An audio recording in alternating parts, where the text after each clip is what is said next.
Hay una frase que me repito todas las noches, sobre todo cuando he tenido un día de esos pesados, porque algunos creen que los pastores no tenemos problemas, estrés, angustias. Las tenemos, somos humanos.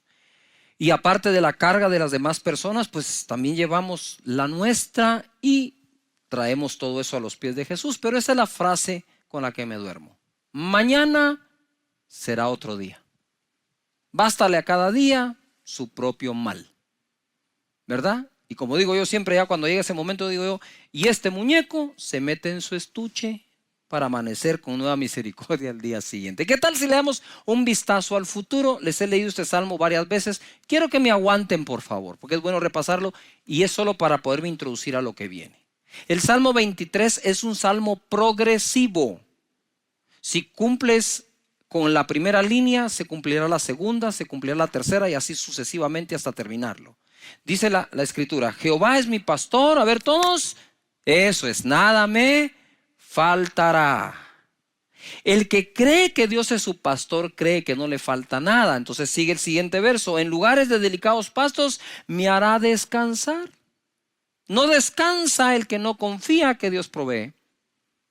Descansa el que sabe que Dios provee. Eso se aplica al día domingo cuando descansamos y buscamos al Señor.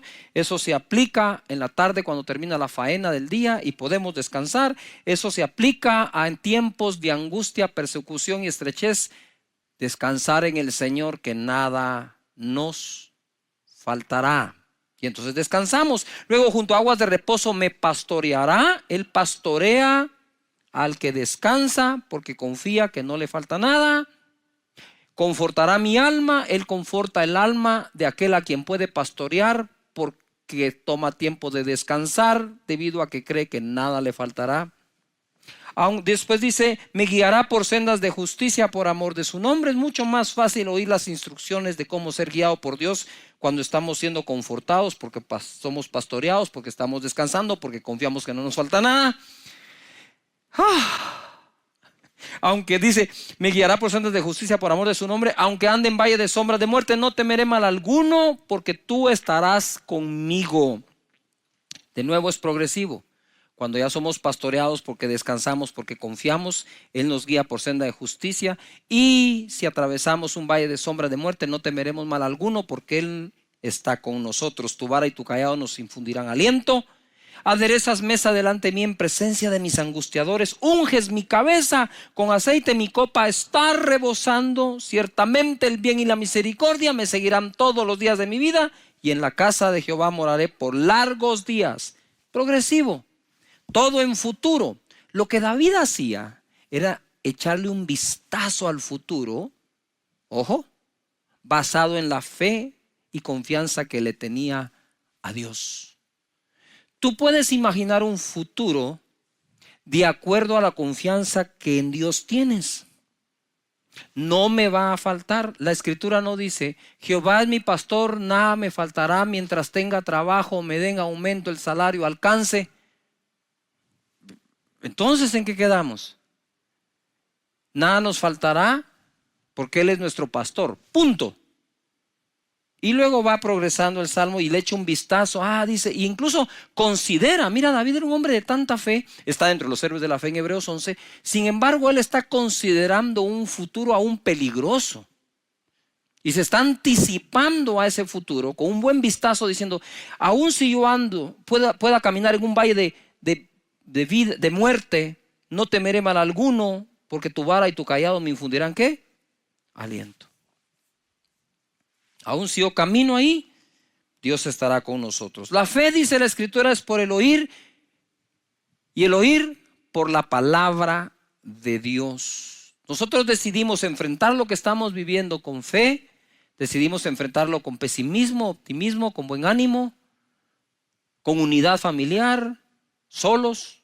Esas son decisiones que nosotros vamos tomando. Pero definitivamente el oído es vital. El oído es vital. Por aquí se contagia uno de miedo, temor, duda, angustia, ansiedad. Por aquí. Por eso dice la escritura, las malas conversaciones corrompen buenas costumbres. En Mateo capítulo 13, verso 18, hoy me voy a ir a lo básico. Ya saben que Eso es lo que me agrada y creo que es fruto de la oración de pedirle a Dios, Señor, dame una palabra para la vida de cada persona, para que cuando salgan de su casa o regresen tengan algo que practicar de tu palabra. Y la parábola del sembrador fue la primera que Jesús habló y dijo, si no entienden esta parábola, ¿cómo van a poder entender el resto? Y es muy sencilla, pero a la vez profunda. En el verso 18, Mateo 13 dice, oíd pues vosotros la parábola del sembrador. Cuando alguno oye la palabra del reino y no la entiende, viene el malo y arrebata lo que fue sembrado en su corazón. Este es el que fue sembrado junto al camino. Cuando hablamos de que la palabra fue sembrada junto al camino, dice la parábola, que vienen las aves del cielo y roban la semilla o la palabra.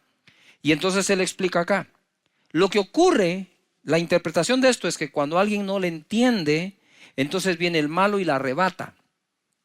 Orando por todos ustedes y por su servidor, obviamente, aquí en esta escritura me encuentro que la palabra de no entender la escritura, ahí hay un truco escondido que el enemigo puede aprovechar. Tener la esencia de lo que se nos enseña es tener entendimiento de lo que estamos aprendiendo.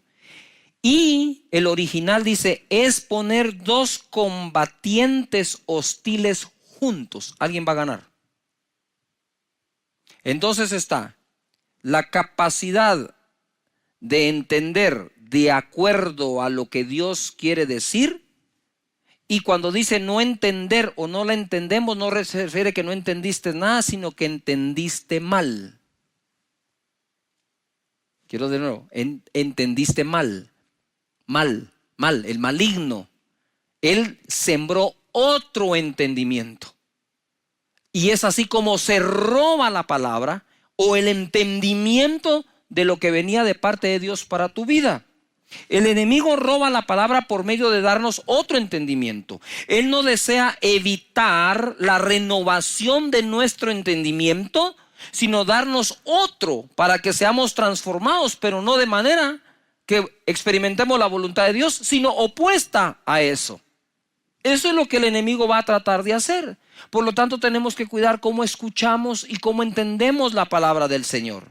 Por ejemplo, la Biblia dice que la voluntad de Dios es buena, agradable y perfecta. Eso viene por la renovación de nuestro entendimiento para experimentar esa voluntad buena, agradable y perfecta. Entonces la gente viene y dice, no, es que lo que me pasa. Y entonces no tienes el entendimiento que las Escrituras te ofrecen, sino el entendimiento que alguien más te está ofreciendo. Dios es bueno, Dios tiene misericordia todos los días de nuestra vida. Entonces en la parábola lo que tenemos que evitar primero es que entendamos de una forma equivocada lo que el Señor nos quiere decir y bendecir.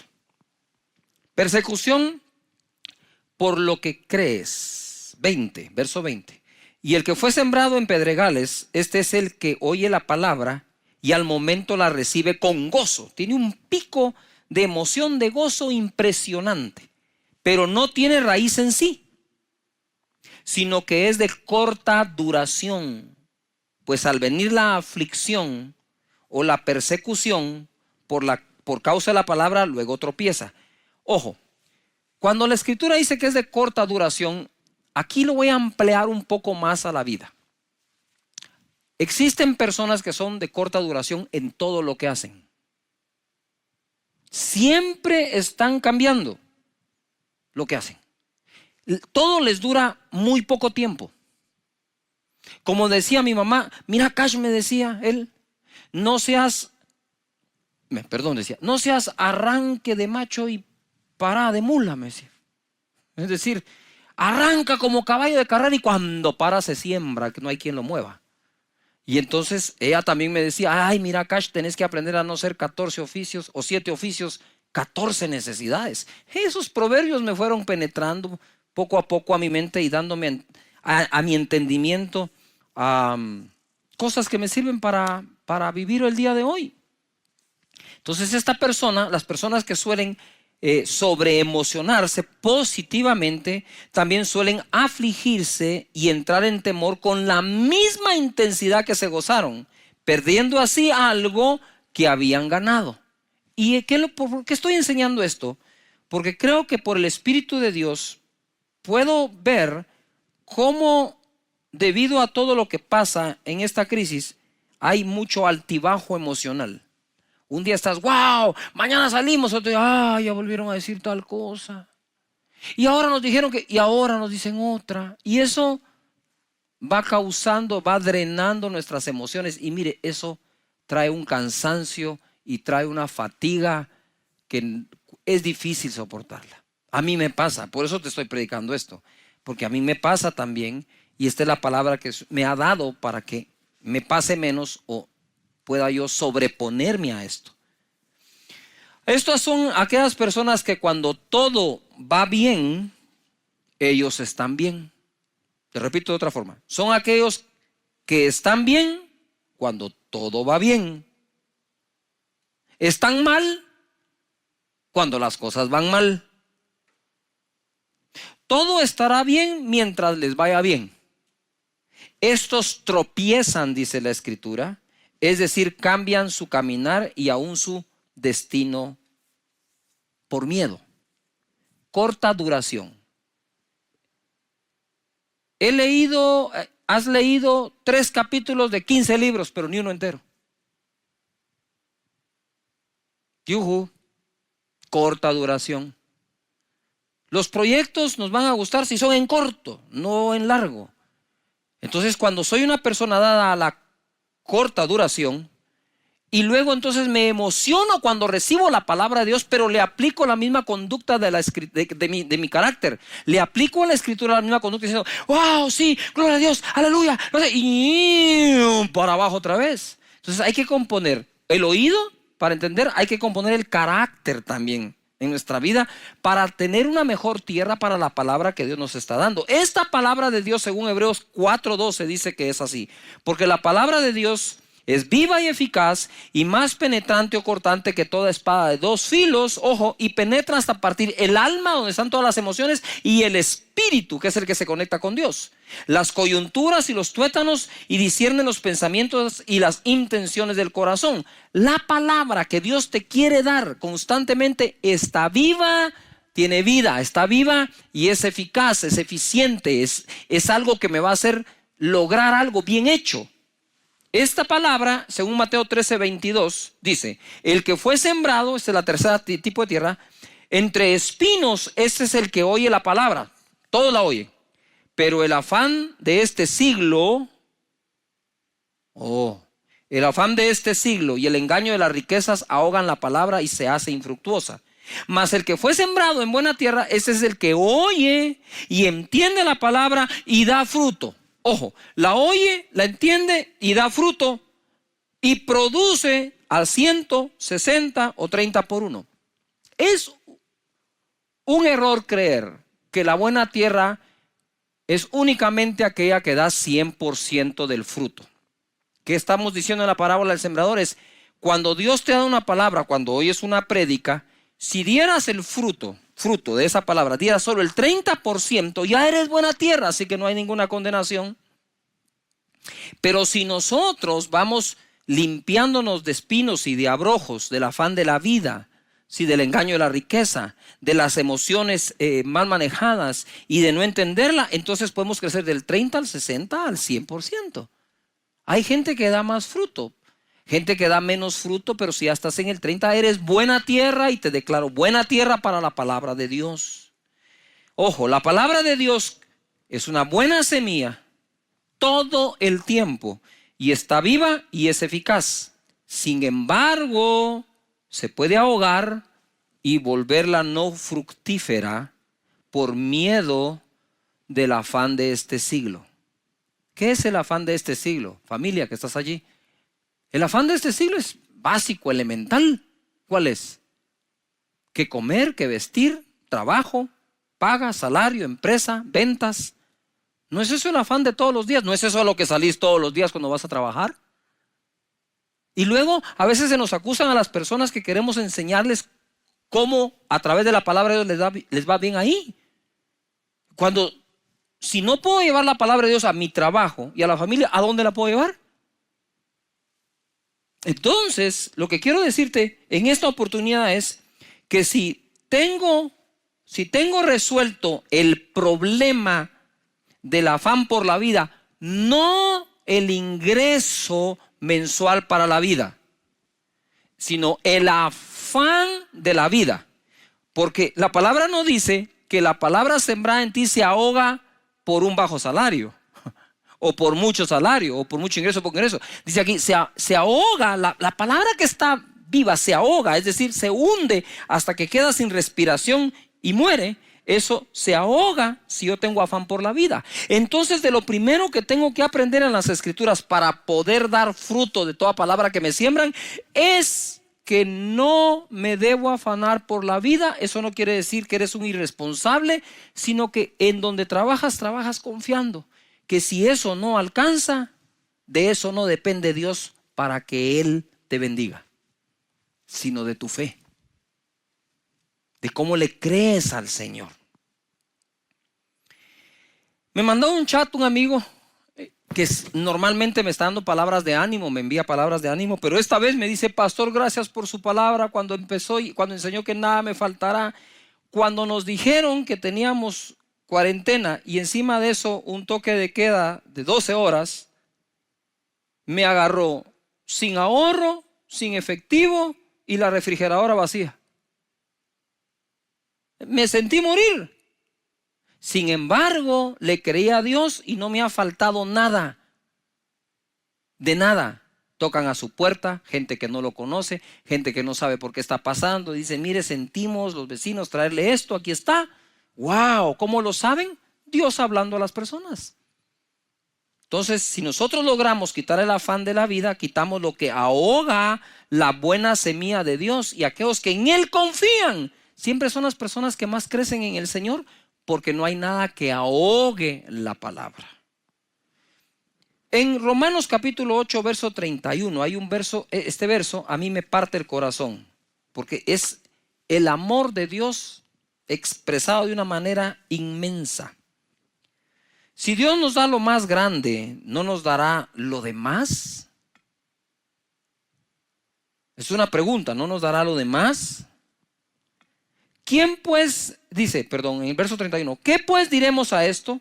Si Dios es por nosotros, ¿quién contra nosotros? Uy, ese verso lo repetimos a cada rato, sobre todo cuando estamos en angustia. Si Dios por nosotros, ¿quién contra nosotros? El que no escatimó ni a su propio Hijo, sino que lo entregó por todos nosotros, ¿cómo no nos dará también con Él todas las cosas? Tenía yo en mi casa, cuando estábamos recién casados con Sonia, he contado esto. Estaba en mi casa, estaban mis vecinos de frente, amigos, y los de lado, y había un perro callejero, perdón, pero así se llamaba, no quiero hacer alusión a nadie, Bobby. Y Bobby era un perro de fe, digo yo, porque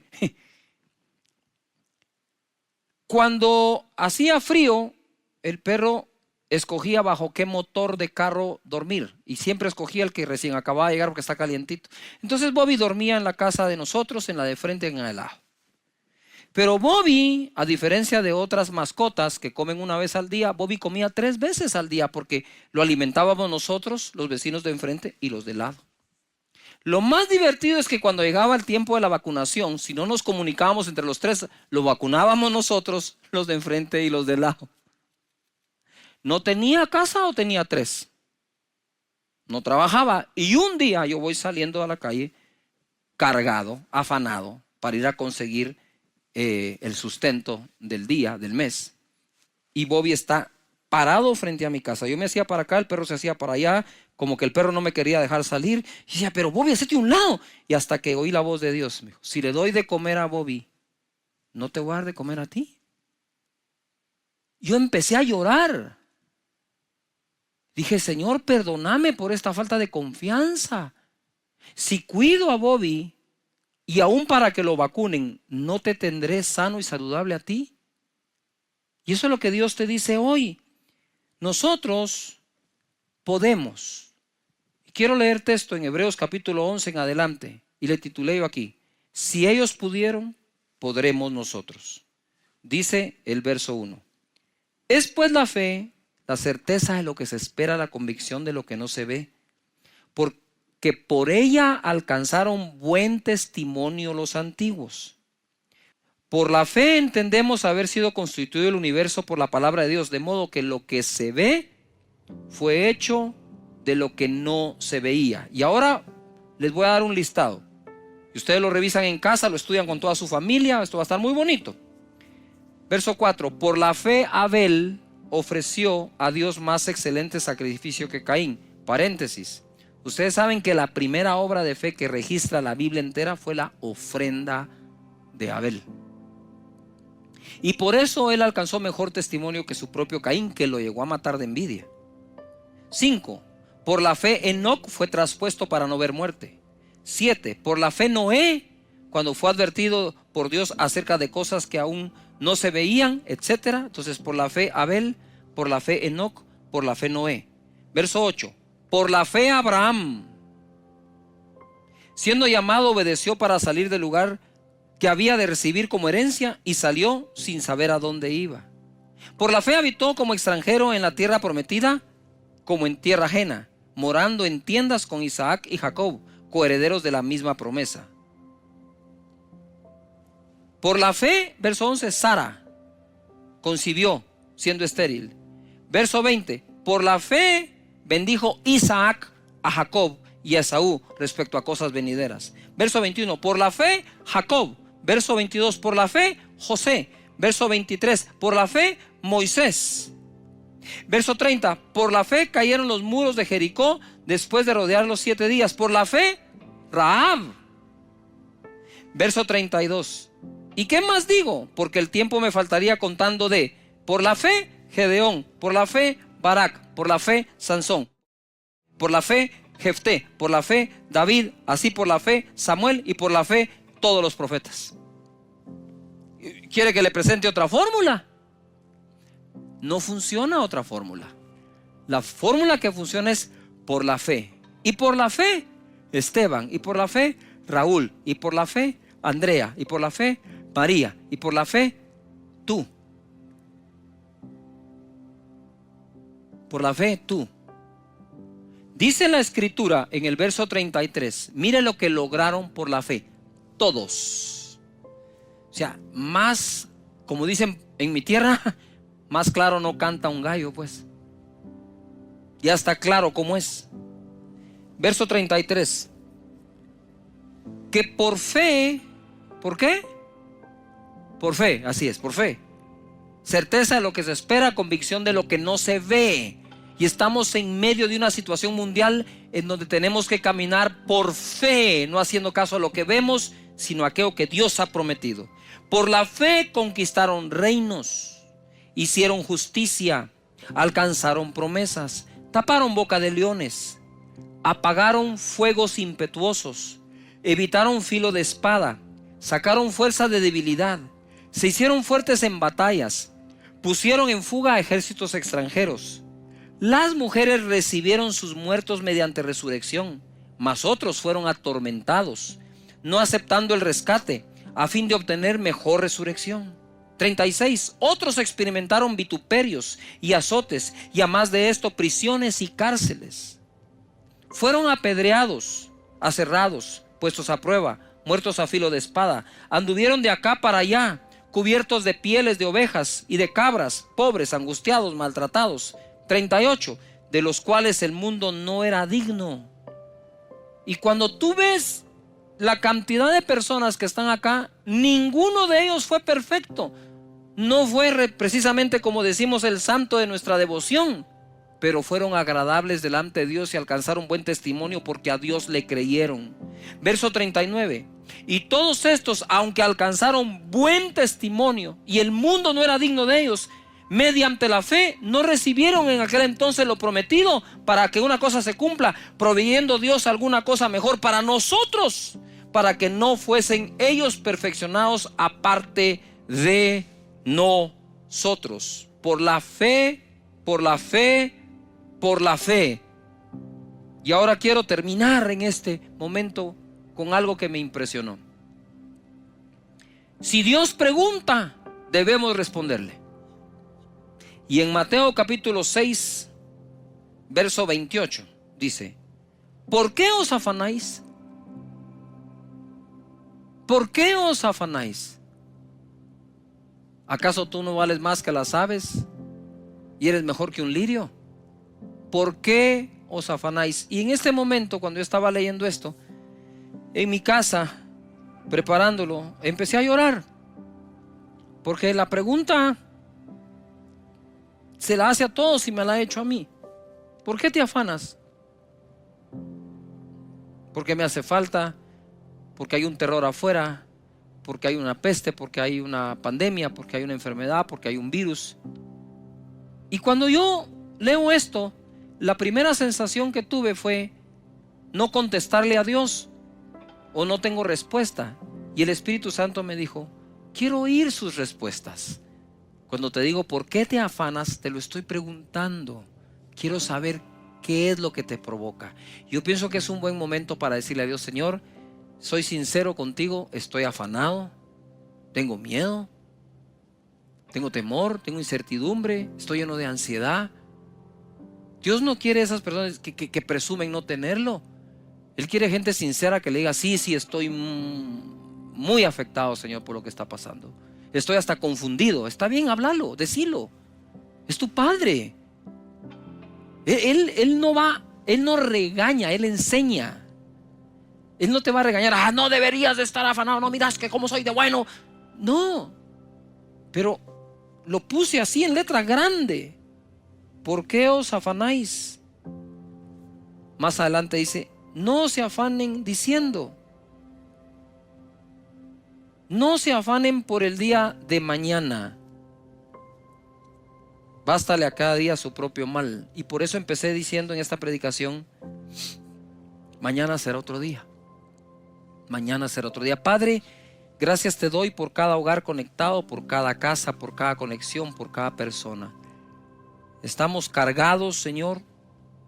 Te lo reconocemos, lo aceptamos, pero también tú dijiste que le esté cargado y trabajado, que venga a ti, que tú lo harás descansar. Señor, la unción que estoy sintiendo aquí, fuertísima sobre mis hombros y espalda, que pudra todo yugo en este momento. Si tú estás en casa, extiende tu mano al dispositivo, a la televisión, donde quiera que estés, extiende tu mano. Hay una unción fluyendo en este momento hacia ti que va a podrir todo yugo, toda preocupación, todo afán, toda angustia, toda incertidumbre. En el nombre poderoso de Jesús ordeno que todo eso se largue ahora mismo de la vida de las personas que están conectadas acá. En el nombre de Jesús. Y que cada uno lleve este mensaje a otra persona que lo nota preocupado. En Cristo Jesús sean libres de esto. Y tú que quieres recibir a Jesús en tu corazón, repite conmigo en voz alta en tu casa, ahí con todos: Señor Jesús, yo te doy gracias por haber muerto por mí.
Por perdonar mis pecados, por lavarme con tu sangre.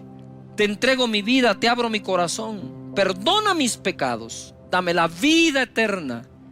Yo creo que desde hoy soy una nueva persona y mi nombre fue escrito en los cielos.